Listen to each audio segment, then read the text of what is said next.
Surprise! Emmanuel Macron, quasiment 2 mois, jour pour jour, après le résultat du vote des législatives et sa dissolution surprise, après laquelle il était vraiment très urgent de ne rien faire, a nommé un Premier ministre Macron compatible qui est Michel Barnier. Il faut rappeler que la dissolution a eu lieu juste après les élections européennes qui ont été gagnées donc par le RN et que les élections législatives ont été gagnées, si on regarde en termes de groupe de coalition, par le NFP avec 187 députés et si on regarde en termes de parti avec par le RN, voilà, donc il y a eu 3 fois un rejet de l'ex-majorité présidentielle dans les urnes.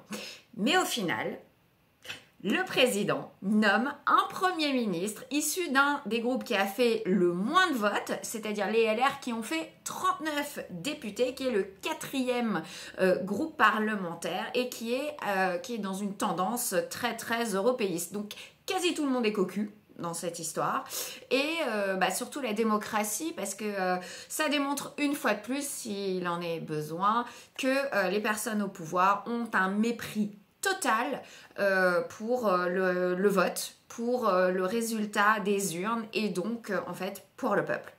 Donc Michel Barnier, c'est quelqu'un qui a passé la plupart de sa vie, enfin toute sa vie en politique. Il est arrivé 3e à la dernière primaire des LR avec moins de 24% du vote des adhérents LR, donc ça fait pas beaucoup de monde. Il a ensuite soutenu et aidé Valérie Pécresse qui elle a fait 4,75% seulement à la présidentielle.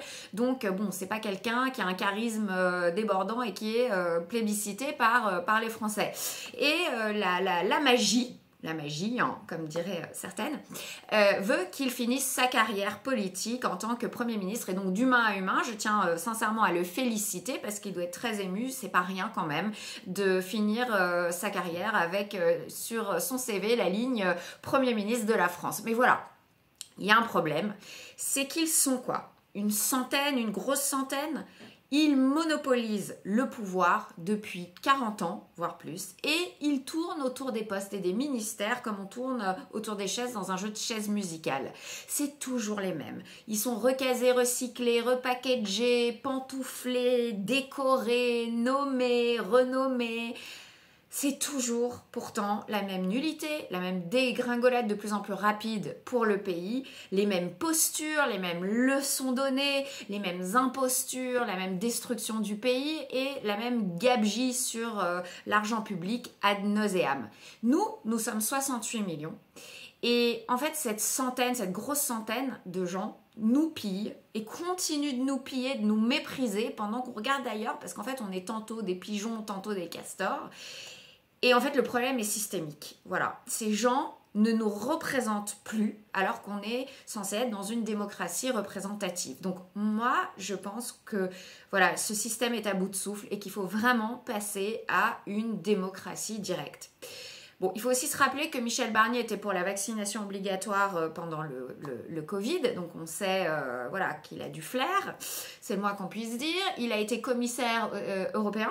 Donc en fait, c'est un techno parfait pour appliquer la politique de Bruxelles que souhaite évidemment Emmanuel Macron, surtout en ce moment après le scandale qui est passé inaperçu, enfin très inaperçu quand même dans les médias, qui est le dérapage du budget de l'État qui a été dissimulé aux Français pendant des mois. Marc Toiti disait qu'il avait prévenu mais qu'il était traité de complotiste. Et donc en fait on est au bord d'une mise sous tutelle de l'Union européenne et le plan de fédéraliser en fait les États souverains de l'Union européenne dans une espèce de grand État fédéral, ce plan-là avance et tout ça se passe sans aucune conséquence sur soit les incapables, soit les malveillants destructeurs selon ce qu'on pense, qui sont toujours responsables mais pas coupables. Et en fait, ils dilapident l'argent.